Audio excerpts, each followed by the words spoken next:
In this lecture, we will discuss about the reasons why an electron cannot exist within a nucleus.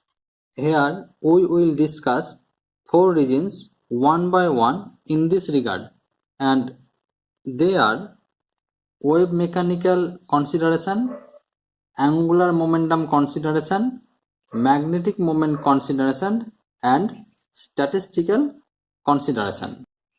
Wave mechanical consideration.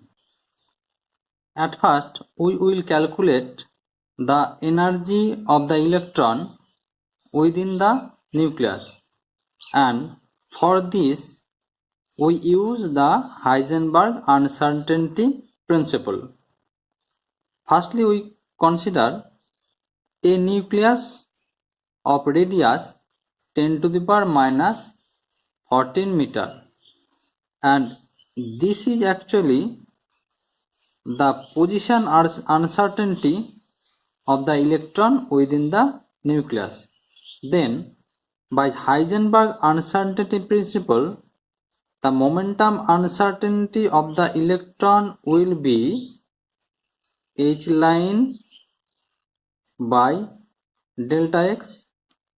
Now the order of the h line is 10 to the power minus 34 and delta x is 10 to the power minus 14. Then this is nearly equal to, or of the order of 10 to the minus 20 kg meter second inverse. Then this electron will have the energy E equal to C into delta P, and if we calculate its value we will get 3 into 10 to the power 8 into 10 to the power minus 20. This is the value of the velocity of light in vacuum, which is C, by 1.6 into 10 to the power minus 13, nearly equal to 20 MeV. This shows that if an electron exists within the nucleus, the energy of the electron must be more than this value. The electrons of such large energy are never found to be emitted during beta decay. The maximum energy of the beta particle is found 2 or 3 MeV. Thus we conclude that the electrons cannot be present within the nucleus. Angular momentum consideration. Look, proton-electron hypothesis says that the nucleus contains electron and proton. Now, both the electron and neutron are fermion, and it has half spin. Now, if the total number of electrons and protons, that means total number of nucleons in the nucleus, is even, then the total spin of the nucleus should be integral. Again, if the total number of nucleons is odd, then this value should be half integral. This rule is not obeyed by nuclei. Here we take an example in this regard. This is a nitrogen atom 714, Z equal to 7,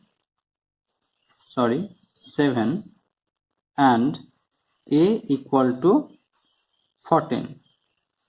Now, according to proton-electron hypothesis, the total number of nucleon within the nucleus is A plus A minus Z equal to 2A minus Z.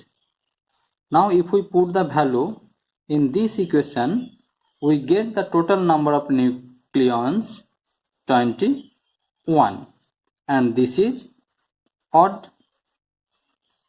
and the nuclear spin should be half integral, but experimentally we can show that the I value of this atom is equal to 1, and it is by the theory, but experimental value shows this. It must be a discrepancy. The third point is magnetic moment consideration. The intrinsic magnetic moment of the electron is about 1000 times larger than that of nucleons. Now, if the nucleus contains electron, then its magnetic moment should be of the order of electronic magnetic moment, but the measured value shows the intrinsic magnetic moment much smaller than the magnetic moments of the nucleus. It is also a discrepancy. The fourth point is statistical consideration. This consideration is connected with the angular momentum consideration. How? We said that the nuclear spin depends on the total number of nucleons, and we also said that if the total number of nucleons is odd, then I is half integral, and even, then I will be integral.